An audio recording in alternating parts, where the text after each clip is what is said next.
anak-anak? Iya, Bu. Assalamualaikum warahmatullahi wabarakatuh. Waalaikumsalam warahmatullahi wabarakatuh. Selamat pagi semuanya. Pagi, Bu. Apa kabar hari ini? Alhamdulillah baik. Baik ya, alhamdulillah.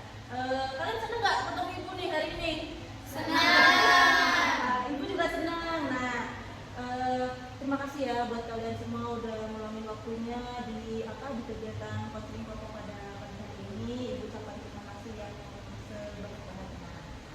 Sebelum kita memulai konseling kelompok pada pagi hari ini, anak HPI kita berdoa terlebih dahulu ya. Siapa yang memimpin doa? Boleh? Kita buka dengan membaca Bismillah.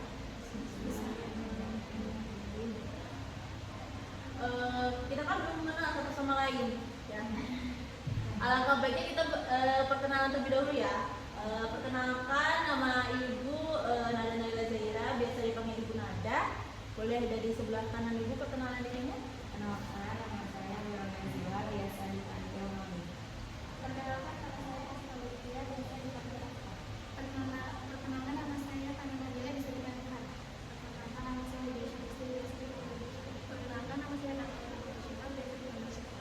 Baik, semua udah pada perkenalan ya. Ibu juga udah kenal sama kalian semua. Jadi kan kita lebih enak nih sharingnya apa yang terjadi di lingkungan sekitar kita. Jadi kita lebih dekat lagi ya. Pokoknya di sini ibu minta partisipasinya, ibu minta kalian terbuka sama ibu. Kalian nggak perlu malu pokoknya mengungkapkan pendapat atau apresiasi apapun itu ibu bakal terima dengan suka hati. Pokoknya kalian intinya nggak boleh malu-malu ya di sini ya. Nah, di konseling kelompok ini ada yang tahu nggak konseling kelompok itu apa? Belum tahu ya? Belum tahu. Ibu jelaskan ya di sini ya. Jadi konseling kelompok itu sama seperti bimbingan kelompok, tapi bedanya dia per individu. Nah, tapi karena ini namanya konseling kelompok, jadi per kelompok gitu ya. Jadi kalian mempunyai suatu masalah, nanti kita bahas bareng-bareng satu persatu. Tapi kita bisa juga mengambil satu masalah dari teman kalian yang kita bahas di sini. Jadi sama aja kayak bimbingan, tapi lebih spesifiknya dia bersifat individu. Tapi kan ini kelompok, jadi dia bersifat kelompok. Paham ya anak-anak ya? Sebelum kita masuk ke sesi konseling pada pagi hari ini, Ibu akan menjelaskan juga. Jadi di konseling kelompok ini ada dua asas. Yang pertama ada asas keterbukaan, yang kedua asas kerahasiaan. Jadi apa sih Bu yang dimaksud sama asas keterbukaan sama kerahasiaan? Jadi kalau asas keterbukaan itu kalian boleh mengungkapkan apapun pendapat, apapun pembicaraan kalian di konseling kelompok ini. Kalian bebas berpendapat, berbicara apapun itu. Nah, yang kedua tema apa sih? Asas keterbukaan, asas kerahasiaan. Kalau kerahasiaan ini intinya kita membicarakan suatu masalah hanya kita aja yang tahu. Terkecuali kalau dari si penceritanya ini mengizinkan kita buat berbagi cerita kepada ke orang lain gitu. Jadi di sini bersifatnya rahasia, kalian nggak perlu khawatir cerita kalian bakal disebar-sebarin, baik sama teman-teman kalian ataupun sama ibu. Karena ibu memegang asas keterbukaan dan kerahasiaan. Gitu. Sebelum kita mengucapkan janji konseling, boleh anak-anak? Ikuti pembicaraan ibu ya nantinya ya. Boleh tangan kanannya di atas. Ikuti ucapan ibu ya. Bismillahirrahmanirrahim. Bismillahirrahmanirrahim. Demi Allah, saya berjanji tidak akan menyebarkan cerita apapun yang ada di konseling terkecuali pihak yang bersangkutan memberikan izin. Untuk turunkan tangan. Baik, langsung saja kita mulai ya sesi konseling kelompok pada pagi hari ini. Jadi ibu minta kalian untuk menjelaskan semua masalah. Maksudnya dari kalian itu menyebutkan satu masalah apa yang terjadi kalian ataupun yang kalian hadapi saat ini. Boleh dari Khair dulu? Oke. Belajar. Setelah itu Asta, setelah itu Farah, Untuk dikerjakan. setelah itu Gisha, setelah itu Syifa. Dari kelima teman-teman kalian ini, pembahasan mana yang mau kita ambil nih? Untuk di kelas ya, berarti punyanya Farah ya. Kalian ini SMA? Ya. SMA. Kelas 10 Ya. Sebenarnya tadi kan Farah mengangkat tema sering ngantuk pas belajar. Berarti bukan pertama kali dong ngantuk belajar di SMA ini. Pasti juga pertama kali. Dari SD kalian pasti ngantuk juga? Enggak. SMP? Ya. SMP ya udah mulai ya. Kenapa tuh? Alasannya ngantuk tuh kenapa? Biasanya bosen, kebanyakan yeping ngomong gitu ya. Tapi biasanya pernah nggak gurunya tuh kayak tiba-tiba kalian lagi ngantuk atau lagi bengong, tiba-tiba ditanya, Ya. bingung nggak kalian mau ngomong apa? Bingung. Gimana nggak biasanya sama guru? Ada alasannya. Nah, biasanya tuh guru itu kebanyakan kan ngomong ya, ngomong kayak jelasin kayak gini. Kebanyakan ngomong. Kalau biasanya kalau guru kebanyakan ngomong tuh kan siswanya jadi nggak fokus ya. Jadi kayak ya Allah boring banget, bosen banget ngapain ya? Kan nggak ada kerjaan selain dengerin gurunya ngomong, ya kan? Nah kalian ngantuk akhirnya. Penyebab kalian ngantuk itu tadi gurunya bosenin, mungkin materinya juga terlalu berat atau bikin ngantuk. Biasanya pelajaran apa nih yang sering bikin ngantuk di SMA ini? Apa? Sosiologi. Pembahasannya tentang apa guys? Sejarah. Karena sejarah biasanya kebanyakan ngomong. Iya, kebanyakan ngomong. Pokoknya kalau bahasa Indonesia sejarah udah nggak bisa diklaim ya. Pokoknya dua pelajaran itu pasti guru kebanyakan ngomong. Nah, kalau kalian ngantuk di kelas itu, kalian nahannya gimana? Bisa nggak nahan ngantuknya itu gimana? Alasan ke kamar mandi atau gimana? Apa cuci muka dulu? Biasanya disuruh gurunya cuci muka nggak? Iya. Ada yang lain nggak selain cuci muka? Apa gitu? Minum. Terus nggak boleh makan? Biasanya emang kalau ngantuk itu susah ya ditahannya ya.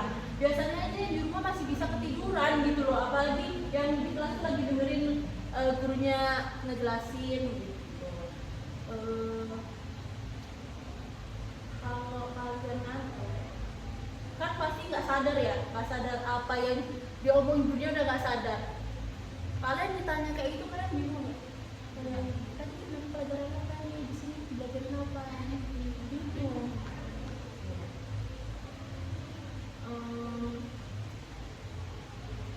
Biasanya di buku nggak kayak gitu? Enggak.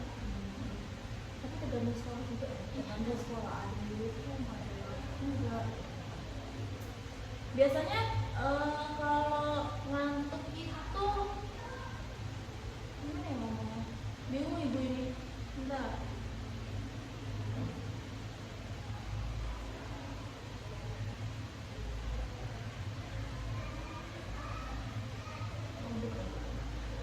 Kalau kalian ngerasain ngantuk itu biasanya di jam pelajaran pagi, siang. Biasanya jam pelajaran sampai sore atau siang? Berarti ngantuknya siangnya atau paginya? Apa sama aja? Dua-duanya ngantuk? Dua-duanya ngantuk. Kalau di ini kok pondok? Ini istirahat juga nggak? Istirahatnya cuma sekali. Berarti beda ya kalau SMA yang kayak pondok kan pasti beda, kalau sama SMA kita juga pasti beda. Kalau kalian ngantuk itu antisipasinya apa? Maksudnya sebelum ngantuk kayak kalian tuh udah kepikiran kayak, wah aku bakal ngantuk nih. Karena antisipasinya apa dulu nih?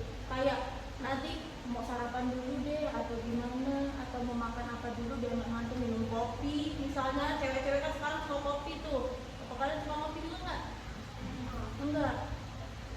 Antisipasinya apa? Maksudnya kayak kalian tuh udah tahu bakal ngantuk tuh gimana? Apa gimana? Makan kek. Kalau makan biasanya tambah ngantuk, biasanya tambah ngantuk. Kamu men? Ada yang lain nggak? Biasanya kopi, kalian nggak suka kopi toh?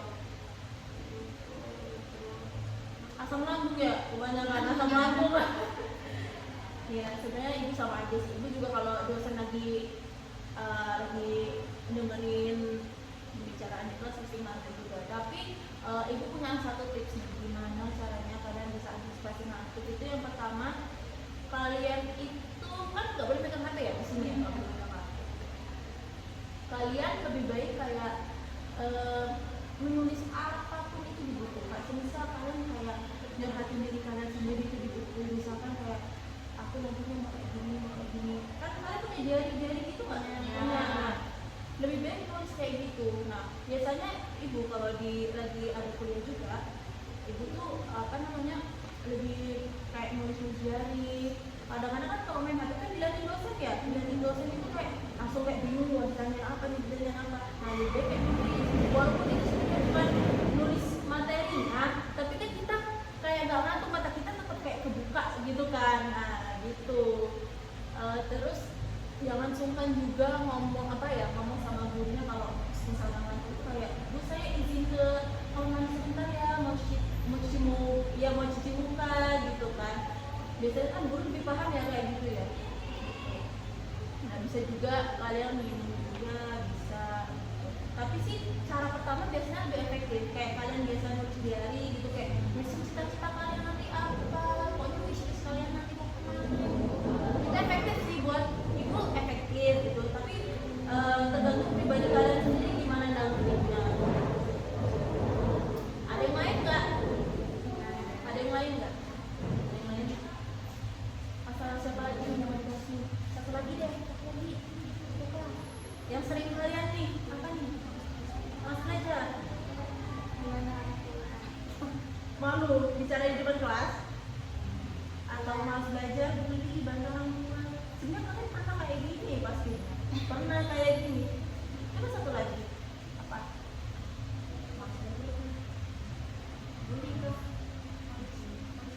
Mas belajar. Kita bahas punya masalah temanya Khair ya, mas belajar. Nah, kalian biasanya mas belajar itu karena apa? Karena main HP juga? Atau apa? Bosen? Iya, bosen baca. Biasanya belajar di sini tuh misalnya kayak sering kasih terus nggak? Sering. Jadi kalian nggak bisa lihat HP? Enggak. Jadi mikir sendiri gitu ya? Mungkin mas belajarnya di situ? Apa gimana? Kebanyakan mikir? Iya. Berarti beda ya? Jadi pondok sama di negeri. Baru tahu juga ibu. Oh, berarti kalian mas belajarnya itu karena kebanyakan mikir juga. Jadi kayak capek, kalau udah capek pasti stres. Kayak nggak bakal selesai, nangis, bisa juga nangis. Biasanya kalau cewek kerjaannya nggak selesai nangis kalau cewek gitu. Kalau masih bisa main HP kan kalian nggak boleh bisa kayak kalian tetap bisa scroll media sosial, tapi kan nggak yang berlebihan seperti dibilang tadi dibandingkan kelompok. Nanti kalian bisa lihat kayak mana berarti kalau sama negeri juga nggak bisa disamain ya. Kayak kalau di negeri, setahu ibu itu dia lebih mas belajarnya tuh kayak mereka lebih senang ke media sosial. Nah itu jadi apakah tergantung gadget juga. Nah mungkin minus plusnya itu kalau biasanya di negeri itu kalau dibolehkan boleh main HP tuh, dibolehin main HP. Sisi positifnya mereka lebih cepat dapat informasi yang mungkin dari pondok kita lebih ketinggalan jauh lah intinya ya, lebih cepat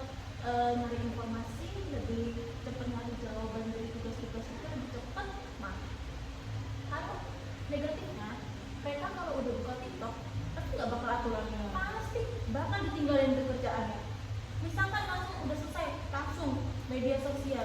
Misal gurunya nyuruh ngumpul tugasnya di meja. Nah, dia bukan cepet-cepet ngumpul, malah nunggu temannya, pokoknya temannya harus selesai semua dia baru ngumpul terakhir. Itu ada juga. Nah, karena apa? Yaitu media sosial tadi. Nah, gitu. Itu negatifnya di negeri biasanya gitu.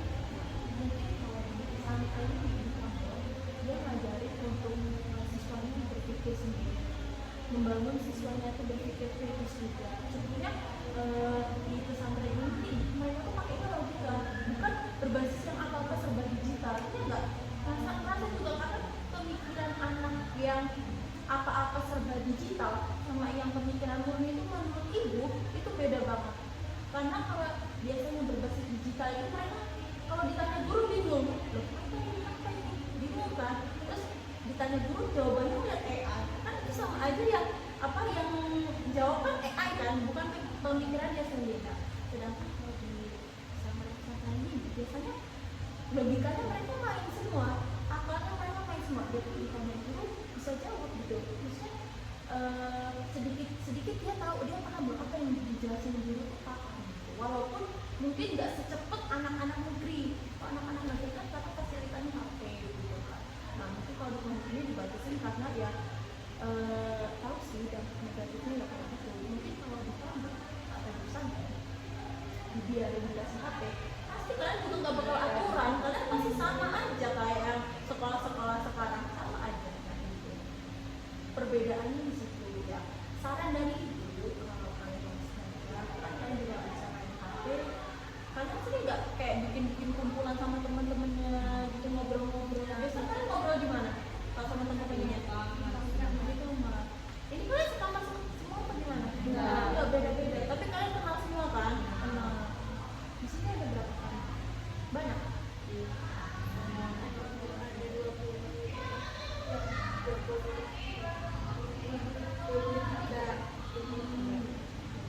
Kalian merasa boring ya nggak main HP juga?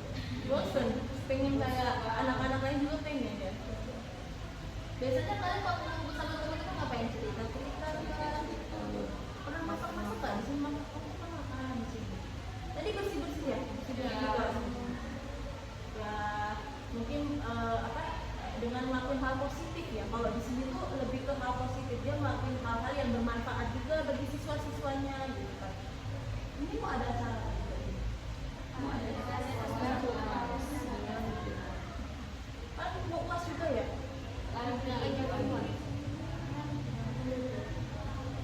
Lagi UAS juga ini kalian harus semangat juga belajarnya, harus ngejar materinya, harus bisa. Pokoknya apapun yang disampaikan guru ya sebaik mungkin kalian harus bisa nangkep juga pelajarannya, walaupun nggak semuanya kalian lebih baik ingat gitu loh. Misalkan gurunya menjelaskan suatu ilmu atau apa yang bersangkutan sama kalian atau bersangkutan sama pelajaran-pelajaran itu, minimal kalian ingat. Kalau kalian logikanya main, kalian bisa ngarang sendiri. Guru itu nggak akan menyalahkan siswanya. Justru guru tuh malah merasa gagal kalau siswanya nggak bisa. Benar nggak? Kalau siswa merasa nggak bisa mengajarkan itu, pasti guru juga sedih. Guru sedih. Lebih baik siswanya tuh kayak ngarang. Tapi ngarangnya mestinya masih dalam konteks pelajaran ya, bukan ngarang yang apa-apa, bukan yang dari konteks dari luar konteks pelajaran. Sebisa mungkin dihindari gitu. Jadi kalau bisa ya lebih baik ngarang apapun deh yang ada di pikiran kalian bisa cantumin di buku gitu. Itu plus minusnya. Tapi kebanyakan semoga kalian dapetin plusnya ya, kebanyakan jangan malah minusnya gitu. Di sini ada ranking juga gitu. Ada. Siapa yang pernah ranking di sini? Wih, pinter ini berarti ini Pak. Anak-anak ambis berarti. Biasanya kalau anak-anak ambis nggak pernah, walaupun dia males, dia tetap ngerjain tugas walaupun terlambat juga. Ya nggak? Iya. Nilainya juga tinggi. Dapat reward nggak dari Ustaznya? Biasanya apa? Reward itu. Pernah dapat reward? Enggak. Makanan itu pernah.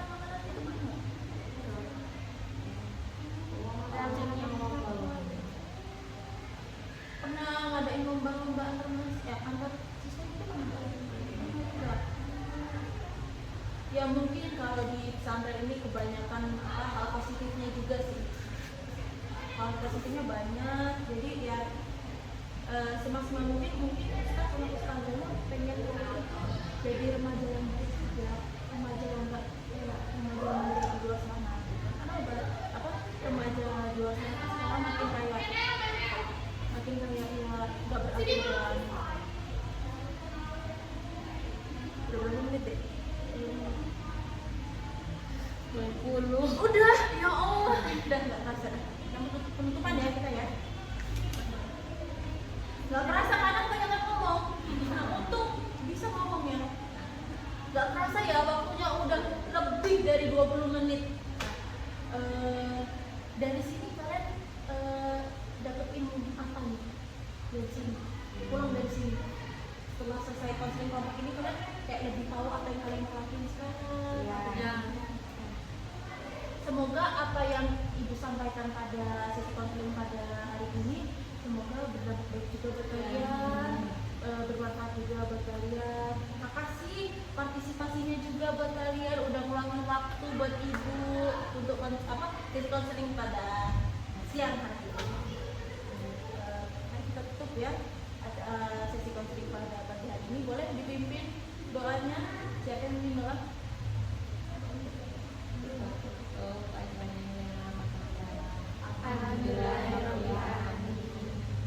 Baik, Ibu ucapkan terima kasih ya. Ibu akhiri, wassalamualaikum warahmatullahi wabarakatuh. Waalaikumsalam warahmatullahi wabarakatuh. Selesai. Alhamdulillah ya Allah.